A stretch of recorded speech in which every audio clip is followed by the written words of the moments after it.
नमस्कार प्यारे दोस्तों, उम्मीद करता हूँ आप बहुत बढ़िया होंगे, अपनी तैयारी में लग रहे होंगे। जैसा कि आपको जानकारी है, देखिए यूपी टेट का पेपर बहुत ही जल्दी नोटिफिकेशन आ सकता है।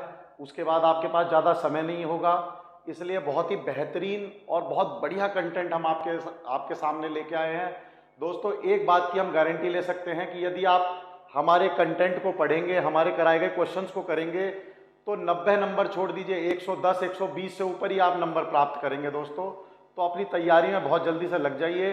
कुछ दोस्तों के अभी बीएड के एग्ज़ाम्स चल रहे होंगे, हो सकता है ख़त्म होने वाले हों, तो एग्ज़ाम जल्दी से ख़त्म कर लीजिए और तैयारी बहुत बढ़िया तरीके से आप तैयारी करना शुरू कर दीजिए। सबसे पहले तो आप हमारे चैनल को सब्सक्राइब कीजिए, अपने सभी मित्रों को शेयर कीजिए ताकि सभी मित्रगण एक साथ तैयारी कर सकें, और लाइक कीजिए हमारे चैनल को ताकि हमें बहुत अच्छा मोटिवेशन मिले और हम बेहतरीन से बेहतरीन वीडियो आपके लिए लेके आएँ। तो दोस्तों, आज का बहुत ही सरल टॉपिक है हमारा। ज़्यादा लोग कवर नहीं कराते हैं इस टॉपिक को, पता नहीं क्यों, लेकिन इससे आप देखेंगे जब हम क्वेश्चन कराएंगे इससे बहुत सारे क्वेश्चंस हमारे आते हैं। तो दोस्तों, ज़्यादा समय नहीं लेते हैं आपका, जल्दी से टॉपिक शुरू करते हैं, देखते हैं क्या टॉपिक है।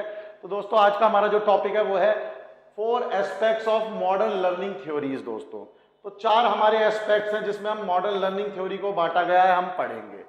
तो देखिए, बहुत सारे साइकोलॉजिस्ट हुए, सब ने अपने अपने हिसाब से रिसर्च करी। कुछ ने जानवरों पे करी और बोल दिया कि ऐसे ही इंसान भी अधिगम करता है, लर्निंग करता है। तो हमें यही देखना है कि उन्होंने क्या क्या थ्योरीज दी, जिस प्रकार से उन्होंने थ्योरी का एक सीक्वेंस बनाया उसी प्रकार से हम इसको पढ़ाई को शुरू करते हैं। दोस्तों, तो सबसे पहले 4 एस्पेक्ट देख लेते हैं मॉडर्न लर्निंग थ्योरी का क्या है।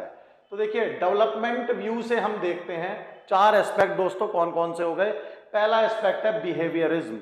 तो बिहेवियरिज्म का मतलब हो गया दोस्तों व्यवहारवाद, इसको आप व्यवहारवाद भी बोल सकते हो। तो ये हमारे व्यवहार पे डिपेंड करता है, तो बिहेवियरल व्यवहारवाद हम बोल देंगे।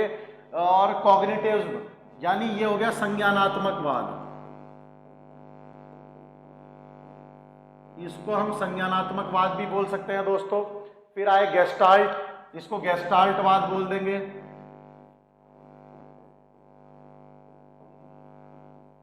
और दोस्तों, इसके बाद आता है कंस्ट्रक्टिविज्म, यानी इसको हम रचनावाद बोल देते हैं।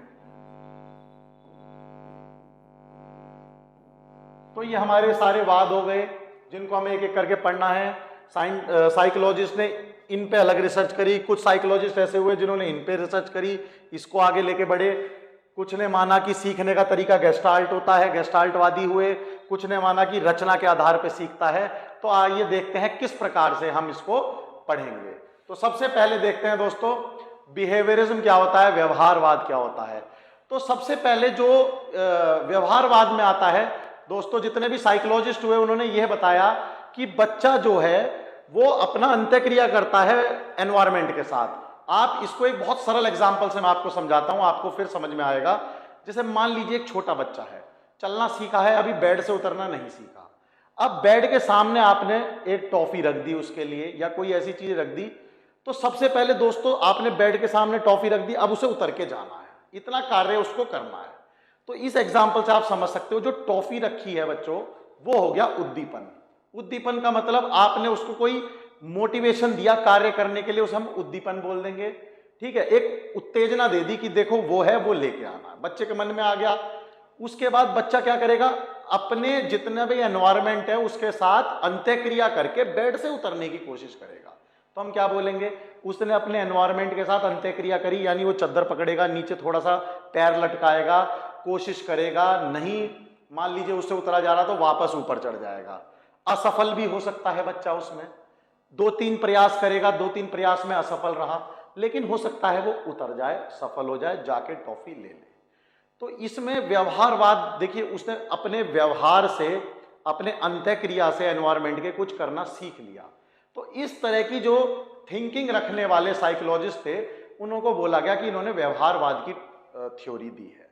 तो अब हम इसके बारे में पहले डेफिनेशन देख लेते हैं। दोस्तों, आप देख लीजिए, लिखना चाहे इंग्लिश में लिखना चाहे इंग्लिश में लिख सकते हैं आप, और हिंदी में लिखना चाहें तो हिंदी में बड़े आराम से लिख सकते हैं। देखिए, व्यवहारवाद क्या होता है। व्यवहारवाद के सिद्धांत के अनुसार हमारा व्यवहार बाह्य उद्दीपन, जो मैंने आपको बताया था बाह्य उद्दीपन, यहां पर वो एक टॉफी हो सकती है बच्चे के लिए, तो बाह्य उद्दीपन द्वारा निर्धारित होता है। आपने टॉफी रख दी, अब बाह्य उद्दीपन, बच्चे को टॉफी चाहिए, व्यवहारवाद इस विचार पर केंद्रित है कि सभी व्यवहार पर्यावरण के साथ अंतःक्रिया के माध्यम से सीखे जाते हैं। अब बच्चा बेड से उतरना सीख गया, ये उसके मन, ये व्यवहार हो गया। अब सीखा कैसे? उसने अपने एनवायरनमेंट के साथ कुछ अंतःक्रिया करी, बेड से उतरा, लटका, हो सकता है नहीं उतर पाया, गिर भी सकता है, वापस गया, या कोई भी ऐसी चीजें करी जिससे उसे टॉफी नहीं मिली, तो वो हो गए उसके कि भाई ये नहीं कर पाया। ये हिट एंड ट्रायल मेथड है, यानी बच्चा अपनी गलतियों से ही सीखेगा। पहले गलती करेगा, हो सकता है लक्ष्य प्राप्ति ना हो, लेकिन थोड़े समय बाद लक्ष्य की प्राप्ति भी होनी शुरू हो जाएगी, तो व्यवहार में एक परमानेंट चेंज आ जाएगा उसके बच्चों। तो सीखे जाते हैं। यह सीखने का सिद्धांत बताता है कि व्यवहार पर्यावरण से सीखे जाते हैं, यानी मेरे अंदर बिहेवियरल जो भी चेंज आएंगे वो पर्यावरण के कारण आएंगे। जो भी मैं सीख रहा हूं बिहेवियर के अकॉर्डिंग, वो पर्यावरण में जो अंतःक्रिया कर रहा हूं उसके कारण सीख रहा हूं। यह ऐसा इन लोगों ने बोला जो बिहेवियरिज्म को फॉलो कर रहे थे, इन लोगों ने ऐसा सिद्धांत दिया। और जन्मजात या विरासत में मिले कारकों का व्यवहार पर बहुत कम प्रभाव पड़ता है। मेरी हेरिडिटी से मुझे क्या मिला, क्या नहीं मिला, इस चीज पे मेरा व्यवहार से कोई फर्क नहीं पड़ना। व्यवहार क्योंकि मेरा एनवायरनमेंट पे डिपेंड कर रहा है, तो हेरिडिटी का उससे ज्यादा लेना देना नहीं है दोस्तों। तो यहां तक आपको ये डेफिनेशन समझ में आ गई होगी बिहेवियरिज्म ने क्या बोला। अब आगे देखते हैं। तो दोस्तों इसके बाद आता है, देखिए व्यवहारवाद के जनक कौन थे। क्वेश्चन बहुत ज्यादा पूछा जाता है। अब देखिए यहीं पे एक इंपॉर्टेंट क्वेश्चन बन जाता है आपके लिए कि जब जे.बी. वॉटसन, यह एक अमेरिकन साइकोलॉजिस्ट थे, was considered as the father of behaviourism. व्यवहारवाद का जनक बोला गया इनको, जे.बी. वॉटसन। क्वेश्चन बहुत ज्यादा पूछा जाता है, आप इसको नोट कर लीजिए, लिख लीजिए, इंपॉर्टेंट अपने नोट्स में डाल लीजिए, और ये क्वेश्चन आ सकता है। उसके बाद आया दोस्तों, ये बहुत इंपॉर्टेंट है कि वो बार बार आपसे थ्योरीज पूछता है। आपको जब हम यूपी टेट के, स्टेट टेट के, सी टेट के आए हुए क्वेश्चंस कराएंगे, देखेंगे ये क्वेश्चन डायरेक्टली ऐसे ही पूछ लेता है, ये थ्योरी किसने दी, इस थ्योरी का ये नाम दे देगा कि इसने कौन सी थ्योरी दी, इस तरीके से वो पूछ लेगा क्वेश्चन। तो बहुत ही इंपॉर्टेंट टॉपिक्स हैं हमारे। तो अब आता है थ्योरी इन्फ्लुएंस बाय बिहेवियरिज्म। कौन सी थ्योरी? हम लर्निंग थ्योरी पढ़ रहे हैं दोस्तों, तो सारी थ्योरी लर्निंग की पढ़ेंगे आज, यानी अधिगम की थ्योरी है ये सारी। अधिगम का चैप्टर चल रहा है, तो कभी पर्सनैलिटी की मान लो या इंटेलिजेंस की मान लो, नहीं, ये केवल लर्निंग थ्योरी है जो बिहेवियरवाद से यानी व्यवहारवाद से वास्ता रखती है। चलिए इनको देखते हैं। सबसे पहले आता है क्लासिकल कंडीशनिंग थ्योरी, पेवलोव जी ने दी। क्लासिकल कंडीशनिंग थ्योरी, इसको आप बोल सकते हैं संबंध प्रत्यावर्तन सिद्धांत या अनुकूलित अनुक्रिया का सिद्धांत। अब देखिए सवाल कैसा आएगा, वहां पर देखिए दोस्तों सवाल ये आता है, वो लिख के दे देगा, अनुकूलित अनुक्रिया का सिद्धांत इनमें से किस साइकोलॉजिस्ट ने दिया? पेवलोव ने दिया, बी.एफ. स्किनर ने दिया, बंडूरा ने दिया, या वॉटसन ने दिया। इस तरीके से वो आपसे सवाल पूछेगा, आप तुरंत जो है पेवलोव टिक करोगे और आगे बढ़ जाओगे। तो ये बिल्कुल डायरेक्ट सवाल आते हैं इस तरीके से। तो पहला क्लासिकल कंडीशनिंग समझ में आ गया होगा आपको, किसने दिया? ये है हमारा संबंध प्रत्यावर्तन सिद्धांत या अनुकूलित अनुक्रिया का। जब हम इस थ्योरी, लर्निंग थ्योरी को पढ़ेंगे तो ये नाम याद हो जाएंगे हमें, ये नाम हमें आराम से याद हो जाएंगे। कब याद हो जाएंगे? जब हम आगे इस थ्योरी को अभी पूरा डिटेल में पढ़ेंगे। उसके बाद आया ऑपरेंट कंडीशनिंग थ्योरी, ये बी.एफ. स्किनर द्वारा दी गई ऑपरेंट कंडीशनिंग थ्योरी, ठीक है। इसका है सक्रिय अनुकूलित अनुक्रिया का सिद्धांत। सक्रिय अनुकूलित अनुक्रिया का सिद्धांत। देखिए एक चीज और बताता हूं दोस्तों, ये जो एक थ्योरी है ये 2-3 नामों से आती है, मैंने यहां केवल अभी एक नाम लिखे हैं। जब हम ये थ्योरी पढ़ेंगे तो वहां जितने भी नाम होंगे, इसके जितने भी नाम से जानी जाती होगी, मैं वो सारे नाम आपको बताऊंगा, तो वहां पर आपको इसके सारे नाम याद हो जाएंगे। तो इसकी चिंता मत करिएगा कि यहां पर मैंने केवल एक ही नाम लिखा है, आगे सारे लिखे जाएंगे। उसके बाद आया कनेक्शनिज्म थ्योरी या ट्रायल एंड एरर थ्योरी, जो मैं आपको बताया था प्रयास एंड त्रुटि का सिद्धांत, ये दिया थॉर्नडाइक जी ने। तो थॉर्नडाइक ने दिया हमें, प्रयास करेगा बच्चा और हो सकता है गलती हो सकता है सफल हो जाए, लेकिन प्रयास जरूरी है। और प्रयास के लिए क्या जरूरी है? उद्दीपन जरूरी है, उसके पास कुछ होना तो चाहिए। उसके बाद सोशल लर्निंग थ्योरी दी बंडूरा जी ने, इसको बोलते हैं सामाजिक अधिगम सिद्धांत, यह बंडूरा जी ने बताया हमें। तो ये हो गई हमारी थ्योरीज, डायरेक्ट नाम से पूछा जाता है।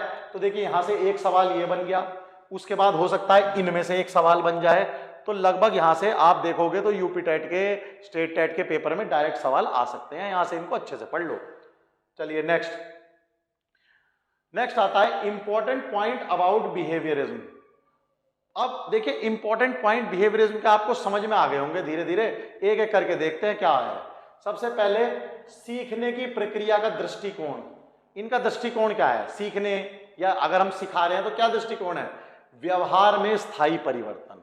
ये हमारे व्यवहार में परिवर्तन करना चाहते हैं, क्योंकि व्यवहारवाद है तो ये व्यवहार में ही परिवर्तन करेंगे दोस्तों।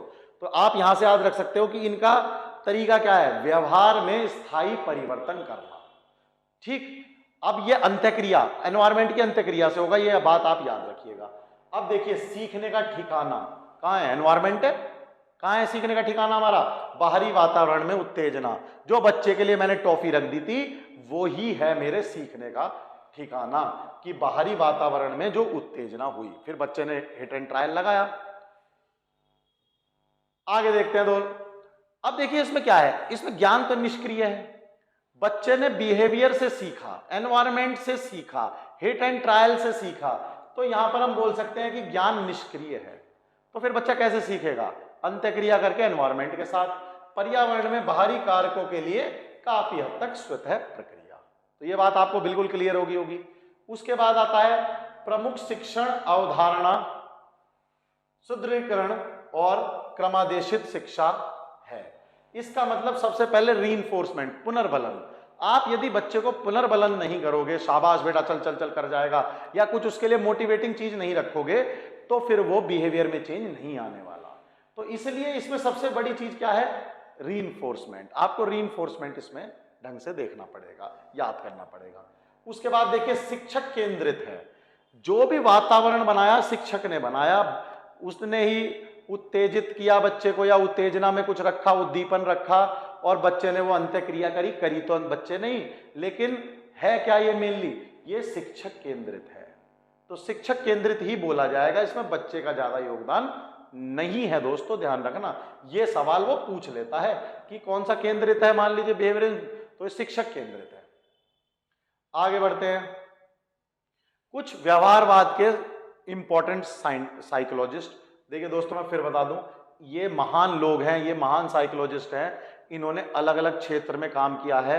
हो सकता है एक साइकोलॉजिस्ट ने 4 क्षेत्र में भी काम कर रखा हो, जो मैंने चारों लिख दिए, इससे भी ज्यादा काम कर रखा हो, लेकिन मैंने मेन बोला है कि इन वॉटसन ने मेनली सबसे पहले या तो शुरुआत करी हो, या सबसे ज्यादा जो उसने काम किया वो व्यवहारवाद में किया। थॉर्नडाइक ने भी व्यवहारवाद में ही काम किया। उसके बाद पैवलोव ने भी, ये नाम आपको याद धीरे धीरे हो जाएंगे, जब हम अपने थ्योरी ऑफ लर्निंग पढ़ेंगे तो बड़े आराम से आपको ये नाम याद होंगे, और आप पेपर को बहुत आराम से यूं निकाल देंगे। क्वेश्चनों की चिंता तो बिल्कुल मत करो, क्वेश्चन तो आप ऐसे करके आओगे। देखिए 30 में से 30 तो पता नहीं कौन लोग कैसे गारंटी ले लेते हैं, हमें समझ में नहीं आता, लेकिन 27, 28, 29, 30 ये आपका इसमें टारगेट रहेगा, और होना भी चाहिए कि 27 से 30 तक मैं बड़े आराम से ले आऊंगा। अब मान लीजिए हम कहने लगे 30 में से 30, अरे 1-2 क्वेश्चन नहीं हुए, बहुत टफ आ गए, नहीं हो पाए, कोई बात नहीं, लेकिन हमने कहीं बताया कि 27 पार हम आपको आराम से सबको करा देंगे, अगर आप ये वाले ही नोट्स ढंग से पढ़ते रहे। तो बच्चों बिल्कुल कमर कस लो, तैयार हो जाओ, और बहुत बढ़िया तरीके से पढ़ाई करो। 27, 28, 29, 30 का ये टारगेट है आपका, लेके आने नंबर। चलिए नेक्स्ट आया गुथरीज हल। तो नाम क्या क्या हो गए, वाटसन, थॉर्नडाइक, पैवलोव, बंडूरा, स्किनर। नाम याद हो गए, वाटसन, थॉर्नडाइक, पैवलोव, बंडूरा, स्किनर और गुथरी हल।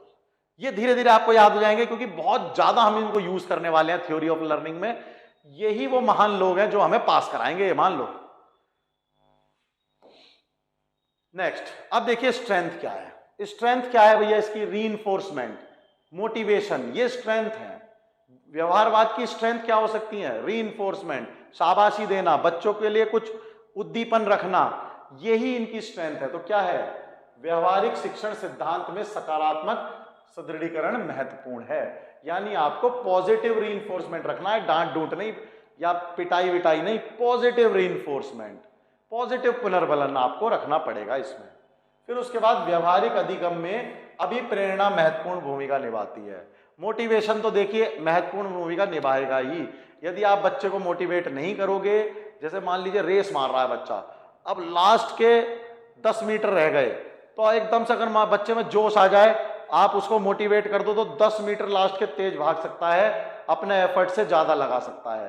तो ये बहुत जरूरी है एक शिक्षक के लिए कि वो उसको, बच्चे को, अपने को मोटिवेट करता रहे, क्योंकि ये तो है भी सारी शिक्षक केंद्रित, टीचर सेंटर्ड है। तो जब टीचर सेंटर्ड है तो टीचर की क्या होगी, ये सारी जिम्मेदारी टीचर की हो जाएगी कि वो उसको मोटिवेट करे, वो उसको मोटिवेट करता रहे। तो दोस्तों व्यवहारवाद आपने समझ में आ गया होगा कि व्यवहारवाद क्या होता है। इसकी कुछ कमियां भी हैं, देख लेते हैं कमियां क्या है। शिक्षक केंद्रित, ये तो हम आपको बता चुके हैं कि टीचर ही माहौल बना के देगा, बच्चे का ज्यादा रोल नहीं है, बच्चा तो अपना कार्य कर रहा है, हो सकता है कामयाब हो सकता है नाकामयाब हो। अब उसके बाद आता है, देखिए, विचार प्रक्रिया और भावनाओं पर ध्यान नहीं देता। ये जो बिहेवियरवाद है, ये जो व्यवहारवाद है, इसने विचार प्रक्रिया पे, कोई थॉट प्रोसेस पे ध्यान नहीं दिया कि बच्चा क्या सोच रहा है उस समय, क्या पता बच्चा टॉफी के लिए कुछ और सोच रहा हो लेने के लिए, नहीं, उसने उस चीज का ध्यान नहीं दिया। जो रास्ता आपने उसके लिए बनाया है, आप चाहते हो बच्चा उसी पे चले, आपने जिस रास्ता, जो पाथ बना के दे दिया, क्योंकि टीचर सेंटर्ड है, तो आप सोचोगे कि अब बच्चा इसी पे चले, क्या पता बच्चे के पास नया शॉर्टकट हो, लेकिन आप उसको लेने नहीं दोगे। तो इसलिए ये क्या है, विचार प्रक्रिया और भावनाओं पर ध्यान नहीं देता बिल्कुल भी। उसके बाद दोहराव उबाऊ हो सकता है, भाई बार बार आप वहां टॉफी रखो और बच्चे को उतरने को कहो, तो हो सकता है थोड़ी देर बाद बच्चा जाए ही ना, वो थक जाए या बोर हो जाए, वो सोचे टॉफी नहीं लेता मैं, पहाड़ में जाओ तुम, मैं नहीं ले रहा टॉफी, क्यों नहीं ले रहा, बार बार यही काम करा रहे हो तुम, तो थका दिया तुमने। इसलिए हो सकता है ऐसा बच्चा सोचे, तो रिपीटिशन ज्यादा नहीं होनी चाहिए व्यवहारवाद में। फिर उसके बाद लिटिल और नो इनपुट फ्रॉम लर्नर, इसमें लर्नर का क्या योगदान रहा, सीखने वाले बच्चे का क्या योगदान रहा, रास्ता आपने बना के दिया, उद्दीपन आपने दिया, उसने तो बस एनवायरमेंट भी आपने दिया, उसने उसके साथ अंतःक्रिया की, उसने उसके साथ क्या किया, अंतःक्रिया की।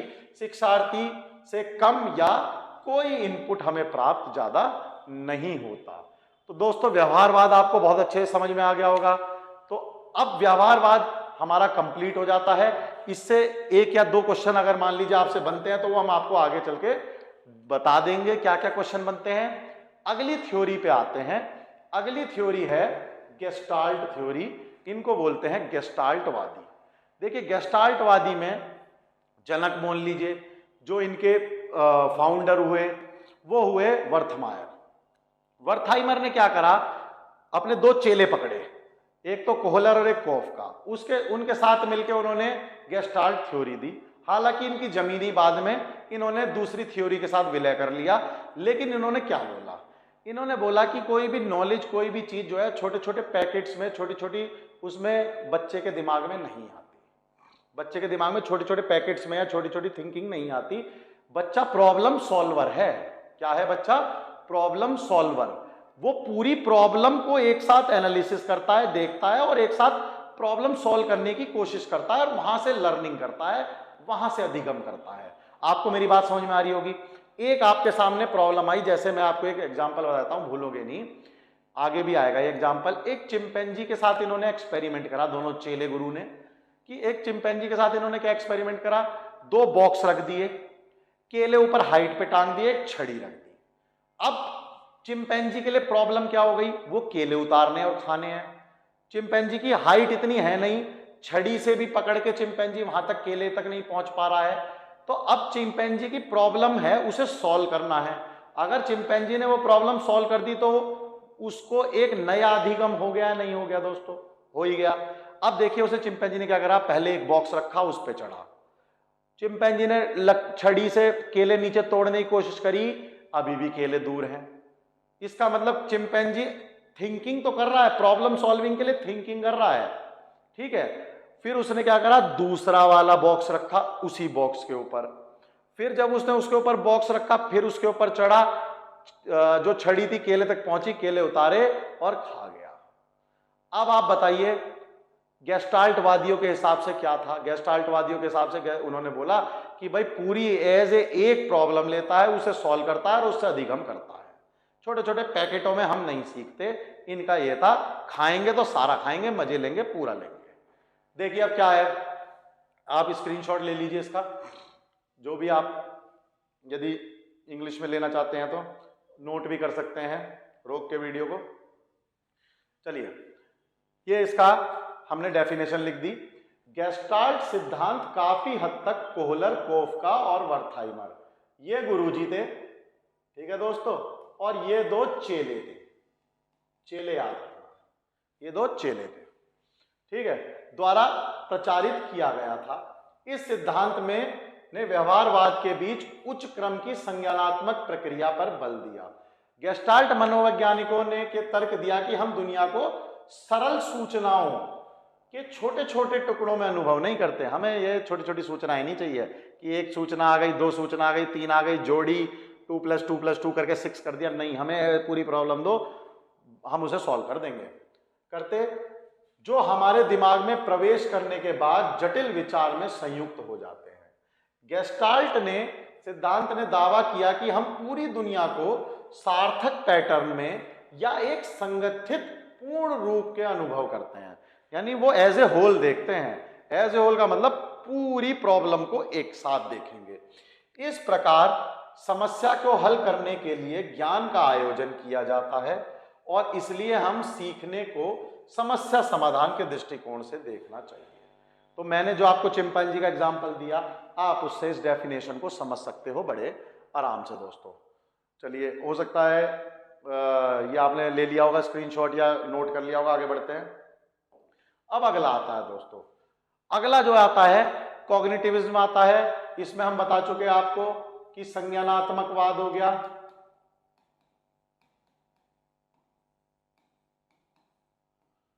ठीक।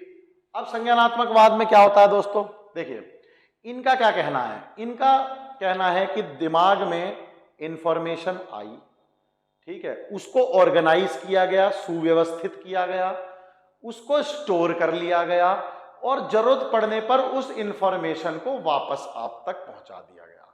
तो समझिए कैसे, कोई इंफॉर्मेशन आई, उसको इन्होंने क्या करा, ऑर्गेनाइज कर लिया, यानी अरेंज कर लिया, सुव्यवस्थित कर लिया, स्टोर करके रख लिया और जब जरूरत पड़ी तो उसको निकाल के आप तक पहुंचा दिया। यही होता है, हम स्मरण करते हैं, दिमाग में यूं यूं करके देखते हैं और वो चीजें याद आ जाती हैं, ठीक है। और ये कहते हैं कि दिमाग में प्रोसेसिंग भी, वो जो इंफॉर्मेशन आई उस पर प्रोसेसिंग कर चलती है बिल्कुल कंप्यूटर की भांति।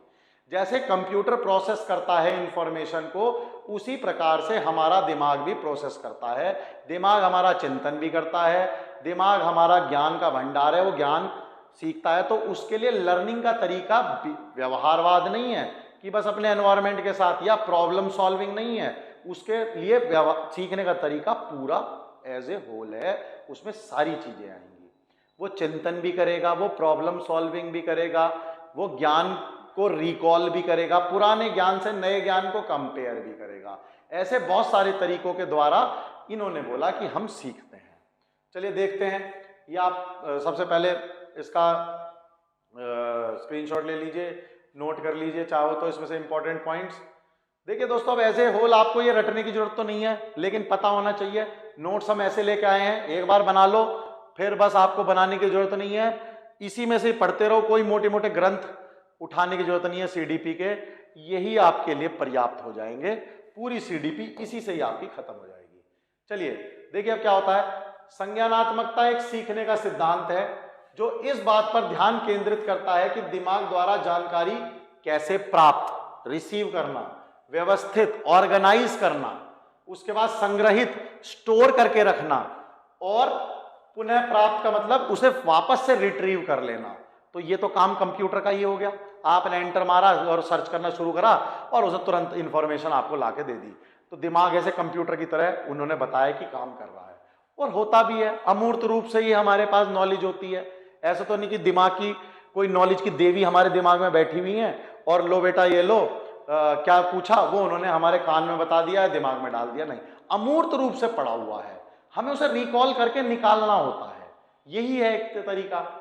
यह मन का उपयोग कंप्यूटर की तरह एक प्रोसेसर के रूप में करता है, तो हम लोग ऐसे ही करते हैं। इसलिए संज्ञानात्मक देखने योग्य व्यवहार से परे दिखती है, ठीक है, व्यवहारवाद से बिल्कुल अलग है। सीखने को आंतरिक मानसिक प्रक्रियाओं के रूप में बुनती है। तो एक तरह से हम सीखने को कैसे, हमारी आंतरिक प्रक्रिया है, वो चलती है तब हम सीखते हैं, आंतरिक प्रक्रिया है वो चलती है तब हम सीखते हैं। इस दृष्टि से शिक्षार्थी सूचना को संसाधित करने के तरीके यानी प्रोसेसिंग कर रहे हैं, सक्रिय रूप से शामिल होते हैं। ज्ञान, नॉलेज, स्मृति यानी जो हमारी एक तरह से स्मृति को बोल लो, थिंकिंग प्रोसेस, सोच, थिंकिंग, ठीक है, और समस्या का समाधान विकास के क्षेत्र हैं, ठीक है। तो ये हो गया हमारा कि हमारे पास क्या ज्ञान है, क्या रिकॉल कर सकते हैं, पीछे से स्मृति हो गई जो हम पीछे से रिकॉल कर सकते हैं, और क्या हमारी थिंकिंग प्रोसेस है। संज्ञानात्मकवाद व्यवहारवाद को अस्वीकार करता है, करेगा ही, क्योंकि वो तो कहते हैं अंत्यक्रिया कर लो अपनी उसके साथ, एनवायरमेंट के साथ, ये कंप्यूटर बता रहे हैं उसे। वहां पर शिक्षक की सारी जरूरत है, बच्चा तो कुछ कर ही नहीं रहा, वहां पर ज्ञान निष्क्रिय है, इनके लिए क्रियाशील है ज्ञान ही सब कुछ है इनके लिए। क्योंकि व्यवहारवाद जोर देकर कहता है कि जटिल मानव व्यवहार उत्तेजना और प्रतिक्रिया का सरल परिणाम है, ऐसा ये नहीं मानते। तो देखिए हम ये नहीं कहते कि ये सही या वो गलत, या वो सही ये गलत, नहीं, दोनों का अपना अपना पक्ष रखने का तरीका था। क्योंकि बच्चा जब सीखता है तो वो व्यवहारवाद के कारण भी सीखेगा, वो गेस्टाल्टवाद के कारण भी सीखेगा, वो रचनावाद के कारण भी सीखेगा, और वो संज्ञानात्मकवाद के कारण भी, क्योंकि बच्चा हर तरीके से सीखता है। चलिए दोस्तों आगे बढ़ते हैं। उसके बाद संज्ञानात्मक सिद्धांत आंतरिक मानसिक प्रक्रिया को समझकर मानव सीखने की व्याख्या करने का प्रयास करता है। तो यहां से आपको समझ में आ गया होगा, एक कंप्यूटर मान लो बस दिमाग को। चलो दोस्त आगे बढ़ते हैं। अब आज देखिए इसमें क्या है, थ्योरीज आई एक एक करके इसमें थ्योरीज में, लेकिन इसमें जो सबसे इंपॉर्टेंट थ्योरी है वो ये है दोस्तों, बहुत ज्यादा इससे सवाल आता है, कॉग्निटिव डेवलपमेंट जीन पियाजे ने दी थी। जीन पियाजे इनका नाम था, इनकी प्यास सी काट देना अभी थोड़ी देर बाद, ठीक है, जब हम पढ़ेंगे। तो जीन पियाजे बहुत इंपॉर्टेंट है, याद रखना, कॉग्निटिव डेवलपमेंट। उससे बाद इंफॉर्मेशन प्रोसेसिंग, जब हमने कंप्यूटर की बात करी है तो इंफॉर्मेशन प्रोसेसिंग इसी की थ्योरी आएगी, याद आप कर सकते हो इंफॉर्मेशन, और ये जॉर्ज मिलर ने दी थी, ठीक है। कंडीशन ऑफ लर्निंग, मैंने आपको बताया ना, एक थ्योरी दो जगह भी जा सकती है, तो हो सकता है व्यवहारवाद में भी चली जाए, हो सकता है कॉग्निटिव उसमें भी आ जाए। ये किसने, रॉबर्ट गैगने ने दी थी, कंडीशन ऑफ लर्निंग। सबसम्पशन थ्योरी जो थी हमारी डेविड ऑसवेल ने दी थी। इनमें से इंपॉर्टेंट थ्योरी तो मैं आपको सारी पढ़ाऊंगा ही पढ़ाऊंगा, जो नहीं इंपॉर्टेंट होगी उनके बारे में इतना आइडिया जरूर दे दूंगा कि अगर आ जाती है तो आप सवाल गलत नहीं कर पाओगे, सवाल तो हमारे यहां गलत नहीं होगा, ठीक है, ये आप मान के चलो। चलिए, इंपॉर्टेंट पॉइंट अबाउट कॉग्निटिविज्म, संज्ञानात्मकता के बारे में महत्वपूर्ण बिंदु। अब वो बिंदु आप व्यवहारवाद के देख लो और ये वाले देख लो, दोनों को कंपेयर कर लेंगे, अभी पता चल जाएगा। सबसे पहले बताइए सीखने की प्रक्रिया का दृष्टिकोण। उन्होंने तो ये बोला था कि भाई उद्दीपन होगा कहीं, ठीक है, एनवायरमेंट के साथ अंत्यक्रिया करेगा और सीख जाएगा, उन्होंने यही बोला। यहां पर देखो क्या है, आंतरिक मानसिक प्रक्रिया है, ये बाहरी एनवायरमेंट पे डिपेंड नहीं कर रही, ये किस पे डिपेंड कर रही है, आंतरिक मानसिक प्रक्रिया है। तो व्यवहारवाद वालों ने बोला कि हम व्यवहार से सीखते हैं, जो कि एनवायरमेंट में उद्दीपन पड़ा हुआ है, उद्दीपन है, उसके साथ एनवायरमेंट में अंत्यक्रिया हो रही है, उसकी वजह से हो रही है, हम सीख रहे हैं। ये बात बिल्कुल समझ में आई। ये कह रहे हैं हमारी आंतरिक मानसिक प्रक्रिया है, जिसमें अंतर्दृष्टि, इंसाइट यानी सूचना प्रसंस्करण यानी इंफॉर्मेशन प्रोसेसिंग, स्मृति, मेमोरी और सोच आदि सभी आ जाते हैं इसमें। हमारे सीखने का तरीके में सब चीज आ गई इसमें, ठीक है। सीखने का ठिकाना वहां पर क्या था, बताइए, सीखने का ठिकाना वहां पर क्या था, जो आपका एनवायरमेंट था वही सीखने का ठिकाना था। यहाँ आंतरिक संज्ञानात्मक संरचना, हमारा ब्रेन, ये आंतरिक संज्ञानात्मक संरचना, ये है सीखने का ठिकाना हमारा। यहां से सोच के सीखेंगे हम इनके अकॉर्डिंग। अब देखिए इसमें क्या है, ज्ञान व्यक्तियों के दिमाग में अमूर्त प्रतीकात्मक प्रतिनिधित्व है। ये आपको पता ही है, अमूर्त, हमारे पूरा जो ब्रेन है उसमें कुछ ना कुछ कहीं ना कहीं इंफॉर्मेशन पड़ी हुई है, और सब अमूर्त पड़ी हुई है। हमें जब इंफॉर्मेशन की जरूरत होती है हम रिकॉल करते हैं, हम विस्मृति करते हैं और निकाल लेते हैं। तो ये हमारा क्या है, ज्ञान व्यक्तियों के दिमाग में अमूर्त प्रतीकात्मक यानी अमूर्त रूप से पड़ा हुआ है, आप इसको ऐसे समझ सकते हो। प्रमुख शिक्षण अवधारणा विस्तार, एलोबरेशन, विस्तार की तरफ ये सोचते हैं कि जो हमारी प्रमुख शिक्षण अवधारणा है वो विस्तार यानी फैलाव, एलोबरेशन है। और यहां से ये इंपॉर्टेंट हो जाता है, एक डिफरेंस आता है बताइए, वो शिक्षकता है, शिक्षार्थी है, लर्नर सेंटर्ड है, क्योंकि यहां से सोच रहा है वो। आप जो भी सिचुएशन दोगे हर बच्चा अलग अलग सोचेगा। वहां पर एक इस चीज से था, जैसे चींटी एक के पीछे एक चल देती है, वहां ऐसा हिसाब था, जो शिक्षक ने पाथ बना के दे दिया उस पर चलना है। यहां बच्चा अपना पाथ बनाएगा, क्योंकि सबका दिमाग अलग अलग है। यहां से एक इंपॉर्टेंट चीज हो जाती है। इसकी स्ट्रेंथ देख लीजिए दोस्तों, स्ट्रेंथ क्या हो सकती है इसकी? स्ट्रेंथ होगी समझ में सुधार। भाई वहां तो समझ का कोई मतलब ही नहीं था, वहां तो एक जो रास्ता दिया उस पर चलना था, और गेस्टाल्ट वालों ने क्या बोला? प्रॉब्लम पूरी तरह सॉल्व करो। लेकिन यहां पर क्या होगा? समझ में सुधार, समस्या समाधान कौशल विकसित करें। बच्चे के अंदर प्रॉब्लम सॉल्विंग नेचर डेवलप होगा, वो खुद से डेवलप करेगा।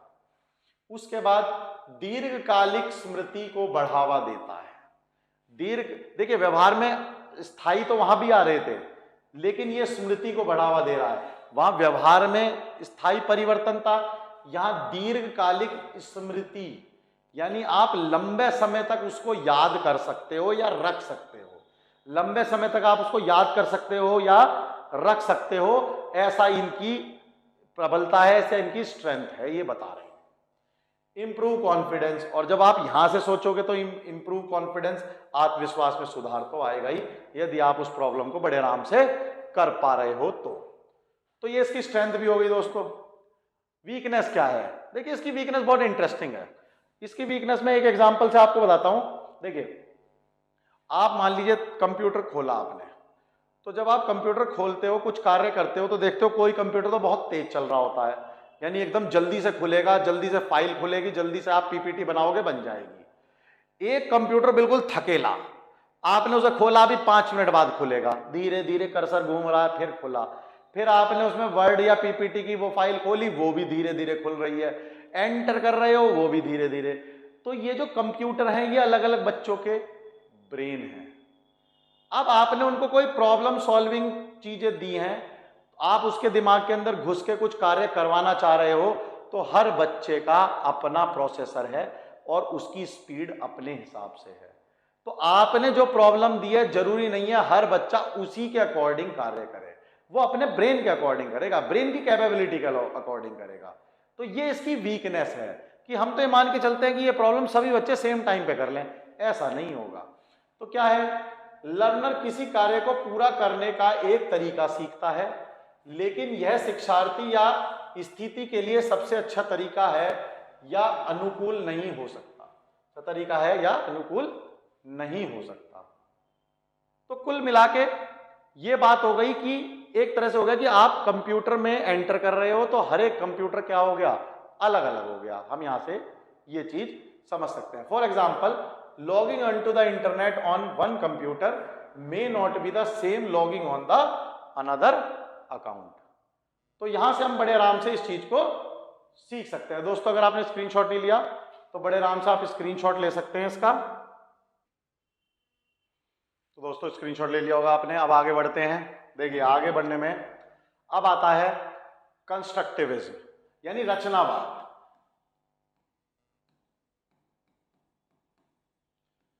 अब देखिए रचनावाद क्या है। रचनावाद में ये चीज एक एग्जाम्पल से आपको समझाऊंगा, बड़े आराम से समझ जाओगे। रचनावाद ये कहता है कि हमारे पास कुछ पुराना ज्ञान पड़ा हुआ है इसमें, ब्रेन में। अब हमने कोई नया ज्ञान आया तो हम पुराना ज्ञान लेके आते हैं, उस पुराने ज्ञान से कंपेयर करके उस नए ज्ञान को सीखने की कोशिश करते हैं। उस नए ज्ञान को सीखने की, पुराने ज्ञान से कंपेयर करके उस नए ज्ञान को सीखने की कोशिश करते हैं। एक बार और रिवाइज कर लेते हैं। हमारे दिमाग में कोई पुराना ज्ञान पड़ा हुआ है, कोई नई चीज हमने देखी, तो हम वो पुराने ज्ञान से कंपेयर करते हैं और उससे ही कंपेयर करके नए ज्ञान को सीखने की कोशिश करते हैं। ऐसा रचनावादियों का कहना है। अब आप देखिए, जैसे मैं एक एग्जांपल लेता हूं। मान लो एक छोटा बच्चा है, उसने घोड़ा देखा हुआ है।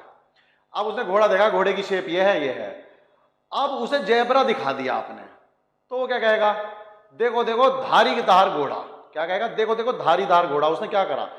उसने घोड़े की स्मृति अपने दिमाग में से निकाली और देखा इस पे धारी और है तो ये घोड़े जैसा ही है, तो ये घोड़े जैसा ही, लेकिन धारियां हैं। अब उसने जेबरा तो देखा नहीं था, तो उसने क्या बोल दिया? धारीदार घोड़ा। पुराने ज्ञान से कंपेयर करके नया ज्ञान बना लिया। तो इस तरीके का दिमाग हमारा चलता है और रचनावाद के अकॉर्डिंग हम इसमें सीखते हैं। तो देखिए रचनावाद कहता है कि लोग चीजों का अनुभव करके और उन अनुभवों पर चिंतन करके दुनिया की अपनी समझ और ज्ञान का निर्माण करते हैं। देखिए सिंपल सी बात है, सिंपल आपको समझ में आएगा। क्या कहता है, लोग चीजों का अनुभव, पुराना अनुभव करके और उन अनुभवों का चिंतन, उन अनुभवों को निकाल के हम क्या करते हैं, उनका चिंतन करके दुनिया की अपनी समझ और ज्ञान का निर्माण करते हैं और अपनी ज्ञान का निर्माण खुद हम करते हैं। तभी तो हम रचनावादी हो गए। हम अपने ज्ञान का निर्माण खुद करा। मुझे किसी ने नहीं बताया ज़ेबरा है या धारीदार घोड़ा है, मैंने खुद बताया कि ये तो धारीदार घोड़ा है। ऐसे ही मैं अपने रचना का निर्माण खुद करूंगा। बच्चा बहुत सीखता है इस चीज से, वो अपना सारे ज्ञान का निर्माण खुद ही तो करता है। देखिए आगे बढ़ते हैं। क्या है इसमें, रचनावाद एक सीखने की रणनीति है जो छात्रों के मौजूदा ज्ञान, विश्वास और कौशल को आकर्षित करती है। ये बात आपको समझ में आ गई होगी कि भाई जो छात्रों के मौजूदा ज्ञान, जो उनके पास मौजूदा ज्ञान है, विश्वास और कौशल को आकर्षित करती है। एक रचनावादी दृष्टिकोण के साथ छात्र पूर्व शिक्षा और नई जानकारी से नई समझ का संश्लेषण करता है। तो उसका पुराना ज्ञान और नए ज्ञान से मर्ज करके एक नया ज्ञान बना लेता है और उससे वो सीख लेता है। तो बहुत इंपॉर्टेंट चीज है कि भाई ये कर लेता है बच्चा ऐसा। अब इसमें क्या है, इसके प्रभावित करने वाले सिद्धांत क्या हैं, आप बड़े आराम से देख सकते हो। ये भी हम करेंगे, अभी पढ़ेंगे एक करके। डिस्कवरी लर्निंग, जेरोम ब्लूनर ने दी थी डिस्कवरी लर्निंग, इसको भी हम पढ़ेंगे। Social learning theory, Albert Bandura. तो आपने देखा होगा सोशल लर्निंग थ्योरी पहले भी बताई थी। तो सोशल लर्निंग थ्योरी जो है रचनावाद में भी कुछ हिस्से को कवर करती है, इसलिए हमने उसको यहां पर बता दिया। वो बिहेवियरिज्म में भी कुछ हिस्से को कवर कर रही है, वहां पर भी बता दिया था सोशल लर्निंग थ्योरी। उसके बाद स्पाइरल करिकुलम, जेरोम ब्लूनर ने ये दिया। तो हमने आपको यहां पर ये सारे, और भी साइकोलॉजिस्ट है, वो भी हम धीरे धीरे कवर करेंगे। थ्योरी ऑफ लर्निंग में जितनी भी थ्योरी है मैं सारी कवर कर दूंगा और आप बड़े आराम से उनको सीख जाओगे। क्वेश्चन भी कराऊंगा और एक भी क्वेश्चन आपसे गलत नहीं होगा। कहीं से भी जाके कोई भी क्वेश्चन कर लेना, अब मेरे ही नहीं कहीं भी सारे क्वेश्चन करके आओगे आप। चलिए दोस्तों ये लिख लीजिए आप, थ्योरी निर्माणवाद से प्रभावित सिद्धांत ये हैं। आगे चलते हैं, इसके कुछ महत्वपूर्ण बिंदु देख लेते हैं दोस्तों। क्या है, ज्ञान सीखने की प्रक्रिया के माध्यम से प्रत्येक व्यक्ति द्वारा बनाई गई एक निर्मित इकाई है। अब मैंने ज्ञान को अपनी तरह डिफाइन कर लिया, मेरे लिए तो यही है। क्या है बताइए, रिवाइज कीजिए एक बार। ज्ञान सीखने की प्रक्रिया के माध्यम से प्रत्येक व्यक्ति द्वारा बनाई गई एक निर्मित इकाई है। प्रत्येक व्यक्ति द्वारा बनाई गई एक निर्मित इकाई, मैंने खुद उसको निर्माण किया है। उसके बाद सीखना अर्थ की खोज और निर्माण है। बिल्कुल सही बात है, सीखना यानी कोई अर्थ की खोज करना या निर्माण है। खुद से सीखो। अधिकांश जैसे मैथ के सवाल कर रहे हैं, खुद से दिमाग चलाते रहते हैं, नहीं होता फिर कहीं और कुछ और सोचते हैं। तो हम पुराने ज्ञान से, नया ज्ञान से कुछ ना कुछ नया निर्माण कर लेते हैं। Focus of learning is on the problem solving and construction of meaning. यानी सीखने का फोकस क्या है, समस्या समाधान और अर्थ निर्माण। देखिए समस्या समाधान गेस्टाल्टवादियों का भी था, लेकिन उनका अर्थ निर्माण नहीं था। समस्या समाधान किसका था, आपने ध्यान दिया हो तो गेस्टाल्टवादी भी तो यही बोल रहे थे कि समस्या समाधान है, लेकिन उनका अर्थ निर्माण पर नहीं था। पुराने ज्ञान से लेके ये चीज सीखी जाएगी तो अर्थ निर्माण। ठीक है, मुख्य सीखने की अवधारणा आंतरिक प्रेरणा है। क्या है, आंतरिक प्रेरणा, हमारे अंदर की ही प्रेरणा है ये, जिससे हम सीखेंगे। कोई बाहरी उद्दीपन नहीं है। क्या है, आंतरिक प्रेरणा।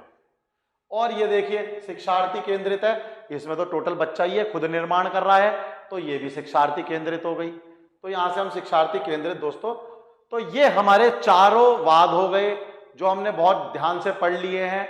अब हम क्या करेंगे, थ्योरी ऑफ लर्निंग की तरफ चलेंगे। थ्योरी ऑफ लर्निंग को मैं 2 पार्ट में कवर करूंगा। पहले पार्ट में थ्योरी ऑफ लर्निंग आदि पढ़ाऊंगा, उससे रिलेटेड सारे क्वेश्चंस कराऊंगा। फिर दूसरे पार्ट में थ्योरी ऑफ लर्निंग के बचे हुए पार्ट कराऊंगा और उससे रिलेटेड क्वेश्चन कराऊंगा। 100 लेके लगभग आपको क्वेश्चन कराऊंगा। एक भी क्वेश्चन किसी भी स्टेट का टेट हो, यूपी टेट हो, सी टेट हो, कुछ भी एग्जाम हो, वहां से बाहर नहीं आएगा। आप बस क्लास को ढंग से पढ़ते रहिए और हमारे क्वेश्चंस को करते रहिए दोस्तों। चलिए दोस्तों मिलेंगे अगली क्लास में, लेकिन उससे पहले जो हमारा मोटिवेशन है वो केवल आपके हाथ में है और हम उम्मीद करते हैं आप जरूर करेंगे ये काम। ज्यादा से ज्यादा लाइक कीजिए, अपने मित्रों के साथ इसे शेयर कीजिए, शेयर जरूर कर दीजिएगा दोस्तों। जो आपका मित्र तैयारी कर रहा हो उस तक भी ये वीडियो पहुंचाओ और उससे कहो थोड़ा आगे पहुंचाए, ताकि हमें प्रोत्साहन मिले और आप लोगों के साथ मिलेगा तो हम भी एक बहुत बढ़िया कंटेंट लोगों तक पहुंचा पाएंगे और सब उसका लाभ ले पाएंगे। और दोस्तों सब्सक्राइब जरूर कर दीजिएगा हमारे चैनल को अगर आपने अभी तक नहीं किया है और वीडियो आप देख रहे हैं तो प्लीज सब्सक्राइब कर दीजिए। फिर मिलते हैं अगली क्लास में, जब तक के लिए दोस्तों धन्यवाद। आप अपना ध्यान रखिए। Thank you.